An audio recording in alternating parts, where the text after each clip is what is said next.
если у тебя в городе тоже началось межсезонье и за окном то же самое, то это видео для тебя. Я Галина Арбузова, у меня все о здоровье без лекарств, подписывайся.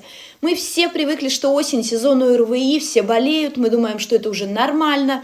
На самом деле мы можем работать со своим здоровьем так, что не будем сидеть осенью на больничных, детки будут ходить в садик, в школу без пропусков. В актуальном иммунитет я закрепила схему по подготовке к сезону ОРВИ, чтобы прийти к нему во всеоружии. Забирай в подарок.